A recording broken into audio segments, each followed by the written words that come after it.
everyone, and welcome to episode 10 of the Offsite podcast, where we chat all things construction and technology. My name's Carlos, and I spend most of my days talking to construction teams about how they deliver projects. I'm Jason, and I help build software that construction teams use to deliver their projects. Awesome. Just to clarify, I am in a WeWork today, so don't judge me on my choice of artwork. Usually recording this from home. You've got a nice short week this week, Carlos. So you're already on holiday by the look of your artwork. So yeah, nice of you to turn up for work on a Wednesday. You are very welcome. Yeah, no, episode 10, bit of a milestone. What are we going to do when we hit 100? I'm thinking actual. You've got to have some. Right? You've got to celebrate some wins. 10. We'll call that a win. 10's pretty good going. Come on. Yeah, I think it's 10 that are published. We didn't tell anyone about the 200 that we can to get to 10. yeah, we've actually been recording this for years. And finally we have 10 acceptable episodes. Yeah. Yeah. Anyway, cool. So today we are going to be chatting about everyone's favorite buzzwords, productivity and AI. So we have checked out a report called How We Build. It's a report sort of owned by Procore, and the information has been gathered through YouGov. It's quite a large report, 45 pages. So to give you a bit of a summary of, I guess, what really jumped out to me was about what are the contractors' biggest headaches when they think about the sort of upcoming years and the industry as a whole. So the big concerns were rising costs of materials and equipment, the hiring and retaining of skilled staff, winning tenders with an actual margin, dealing with trade contractors, contracts and payment, and the big one, increasing productivity to try to deal with increasing project volume in terms of size and number of contracts. Jason, what was your initial thoughts from the report? I think in general, whenever I see an industry report that's like linked to a company, my first assumption is that it's going to be some thinly veiled propaganda. Yeah. Some charts on page 1 and 2, and then just like 20 pages of buy my shit. You can imagine all the questions being so leading that it just points you in the direction of, But I was actually like pretty happy and surprised. Like there's very little, there's almost no sales pitch from Procore, and it's a meaningful number of survey participants, and the questions didn't look leading. So I thought it was like an interesting survey across contractors. So I thought at a high level, I thought that was I thought it was really good. There was sort of a few things that jumped out at me. Well, maybe I should ask you, like, were there things that jumped out at you as like surprising from the any of the stats or summary parts of the report? Yeah, one of the main ones was one of the questions was geared around, have you implemented a digital strategy as a company? Yep. And only 12% already had. So appreciate if we're looking at the number of companies within that 12%, you've probably got the big 10 contractors anyway, you would assume. But 53% plan to implement a digital strategy in the next 6 months. So it's like, what is the catalyst in the last year or 2 years? It's 2023, we're fucking going for it. So yeah, it's quite a massive proportion.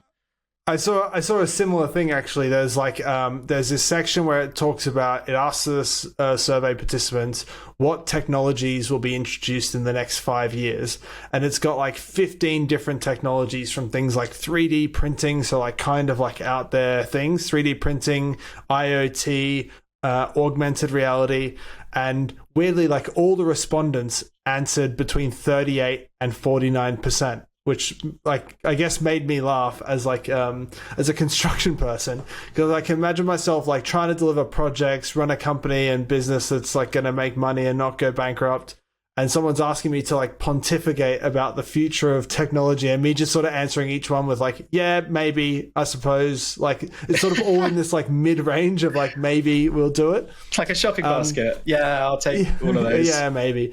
But what was really interesting is like, okay, so they're all in like this 50% range or 40 to 50% range for like in the next 5 years. But in the next 3 years, they asked the same sort of question, and all the rates dropped below 20%. So like down into like single digits or 10%. So like two takeaways from that was, one, everyone's expecting some crazy shit to happen between year 3 and 5, because like it's going to go from like almost nothing to like 40 to 50% of all of these technologies, robots, IoT, augmented reality. The other thing that was interesting is on the 2-year horizon or 3-year horizon was something like 50% expected construction management platforms to be something that made an impact. And so that was an interesting takeaway, that like we're still in that phase of like adoption. We're still in like finding the right platforms and the things that you could build other technologies on top of. So I don't know if you I don't know if you saw a similar thing, but it was interesting to see when people are asked what they think the future holds. It's like the classic, I guess, a human way of answering. Like, in the immediate future that I can think about, not much, but in this never period that could happen, all of it. It's like a coping mechanism, isn't it? Out of sight, out of mind. Yeah, that's a year 4 job. We'll stick it out there. Yeah, interesting with the project management aspect. That's like a very core system that you would expect to at least be in place now in some form, and everything else is kind of a bolt-on that sort of is the everything that's connected around it. So maybe companies aren't actually satisfied with what they've already put in place. You'd like to think everyone has some form of project management tool in place in some capacity, but I guess like most people that we work with, like in our day job, don't. Like, they've got something that they've sort of cobbled together internally, or it's like we're using a part of this thing and a part of that thing, or we've got something that we've had for 10 years, but it actually doesn't have any APIs, so we can't integrate with anything. So it still seems as though that's got a lot of work to do. But sure. Actually, the other thing that was kind of interesting from the report was that most people were saying that the biggest barriers to adopting or making these outcomes happen were the cost of the technology and proving or demonstrating the return on investment. And then what was interesting is they went on to discuss what strategies companies would have to improve productivity. And interestingly, the top strategies to improve productivity were, 1, improving access to project information, and 2, bringing new tech on board. Which seems like a really odd chicken and egg situation, given like if demonstrating ROI or improved productivity is the biggest challenge in justifying the cost, yet our top strategy to do that is bringing new tech on board. It's like, okay, which one are we doing first? So it's like, we're going to solve all this with technology, but we're not going to do any technology because we can't prove it's going to solve anything. Yeah, you're really spinning in circles then, aren't you? Yeah, it's also I'd like to make a statement that all technology should improve productivity. Otherwise, why are you buying it? Like, it's got to improve something in terms of, like, if we look at productivity, it's like you have an output and you want to achieve that output with a small amount of input, whether that's man hours, materials, time, cost. So if you're buying a system that doesn't do productivity, like, what is it? Surely every tool does. Like, everyone claims it in some form. Some people have some bullshit arguments. It's like, we're going to save X and improve productivity by 20%. And then some do really meaningful things like clash detection in BIM models. That's great because you're reducing design hours and you're removing issues later. So there's that massive spectrum of like real productivity gains and someone trying to sell something a bit loose. And it's like, at the end of the day, like you said, it's like you either need to increase output, reduce the input, remove delays, or like move people onto higher value tasks. The like, and if it's not doing one of those things, then it's you're right, it's going to be hard to justify the return on investment. But if it's not doing one of those things, then like it's not going to help you improve productivity. Which is it's an interesting like sort of like, I don't know, chicken and egg or Mexican standoff between, we want to do it, this is going to help us, we can't do it, we don't know if it'll help us situation. Increasing output's the same as improving input, right?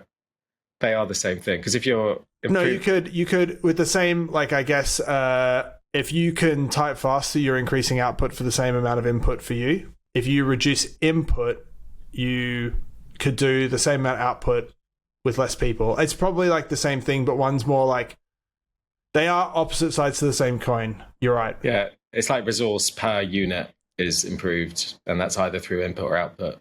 Yeah, it's like removing waste while holding output steady, or it's adding output without increasing proportionally the same amount of input.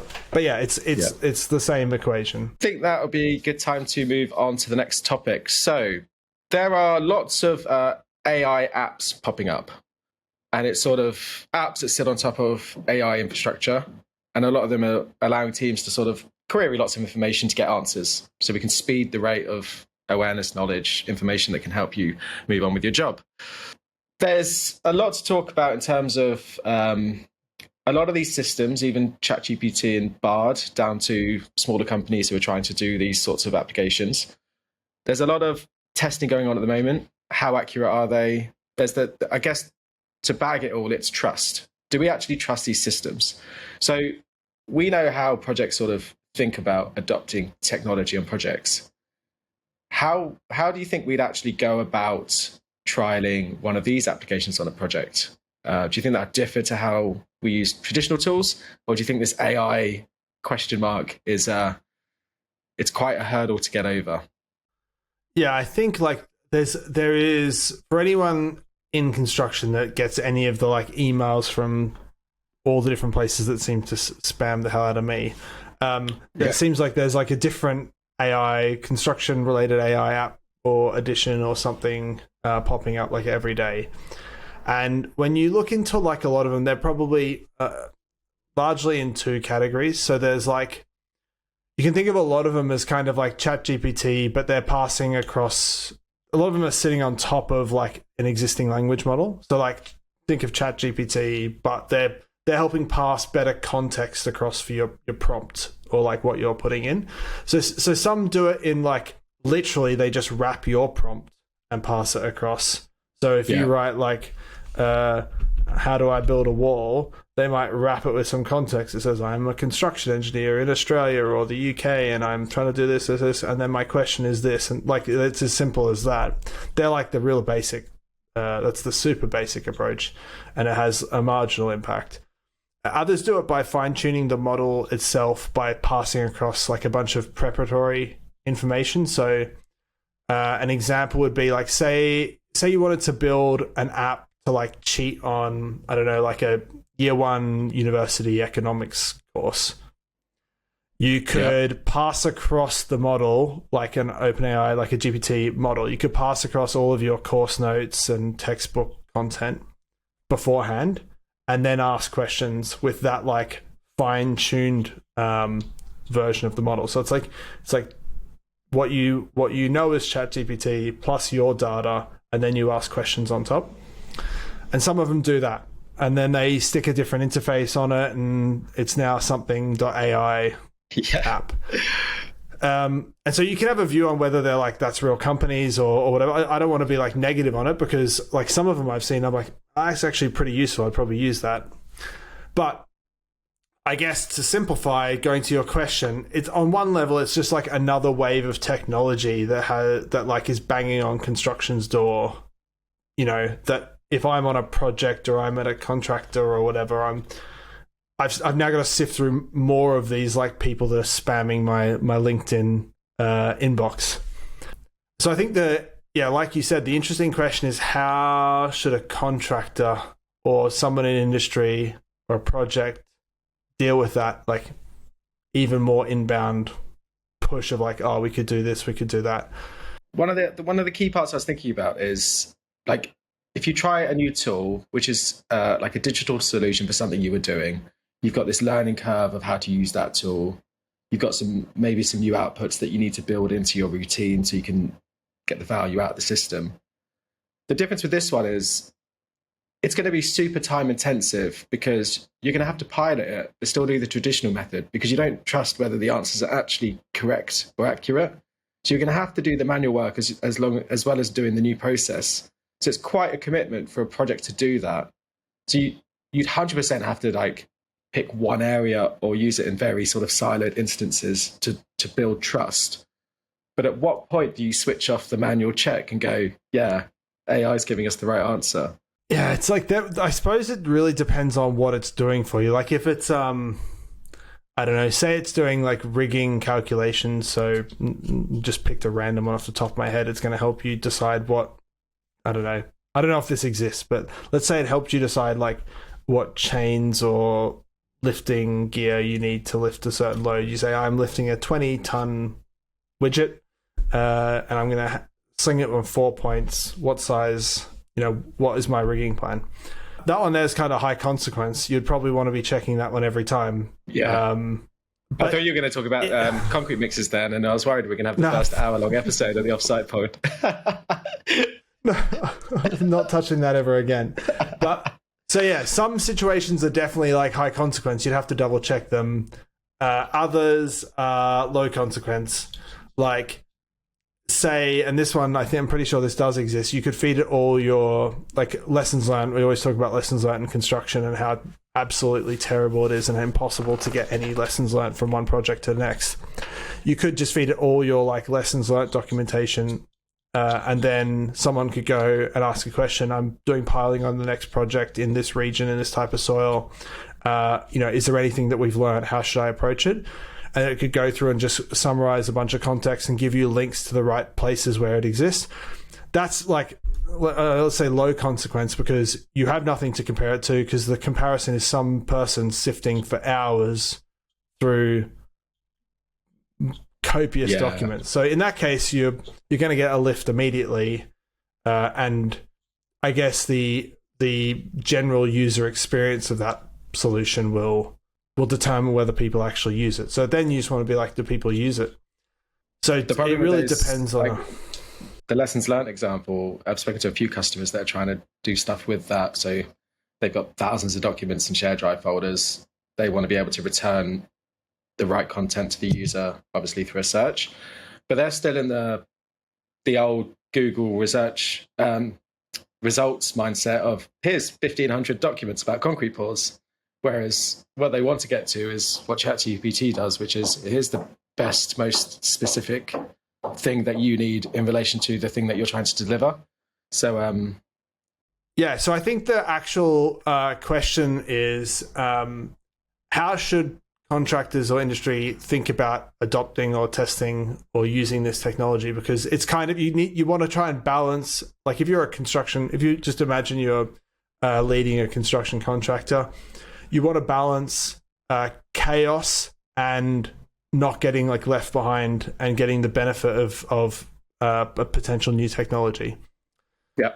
So, different contractors take different approaches. They take like a very gated approach to new software coming in. If someone wants to do something, there's like 17 levels of approval that they need to go through. And then others take like a sort of flexible projects do their own thing approach.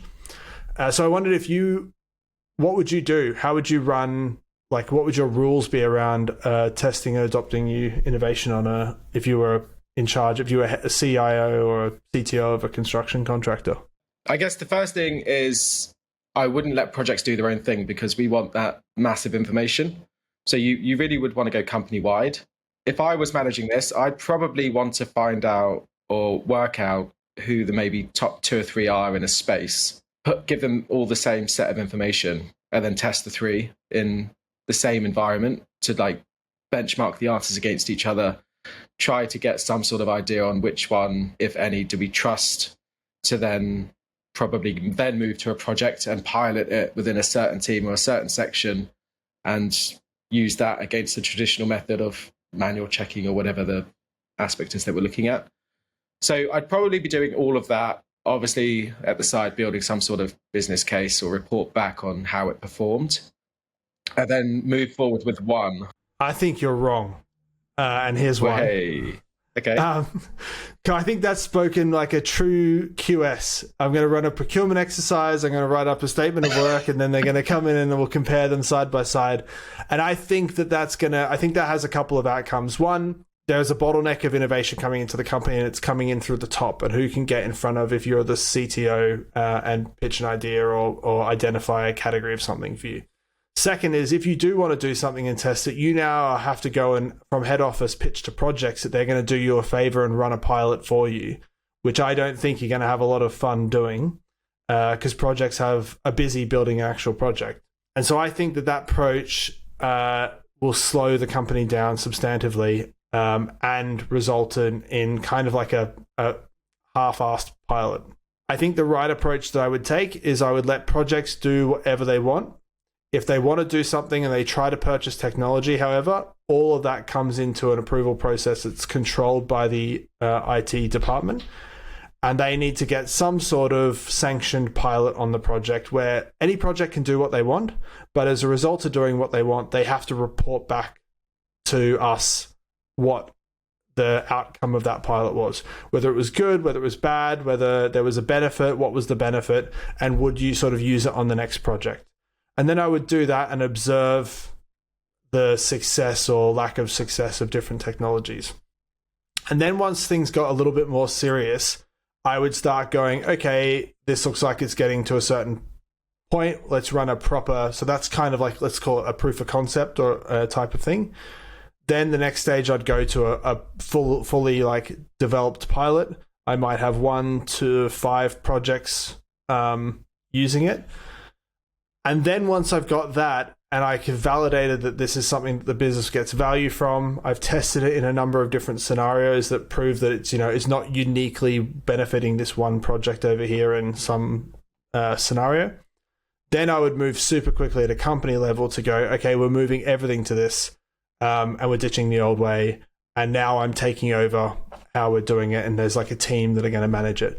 But I think that like at this ground level, projects, you can harness the power of all the people in your projects to find what works without the bottleneck being the folks in head office. I think I definitely agree with you for certain types.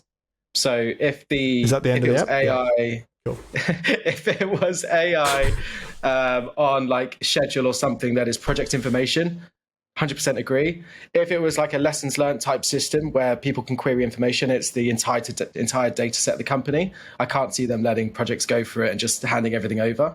So it would depend on the type of tool. I definitely agree with you for everything that can be done on project data and not company-wide data, I think would be the sort of line there. Yeah, okay, we'll agree. Agreed to What disagree. a lovely way to end. Yeah. Right. Awesome. Cool. I think that's all we got time for today. As always, thank you very much for listening. Thank you.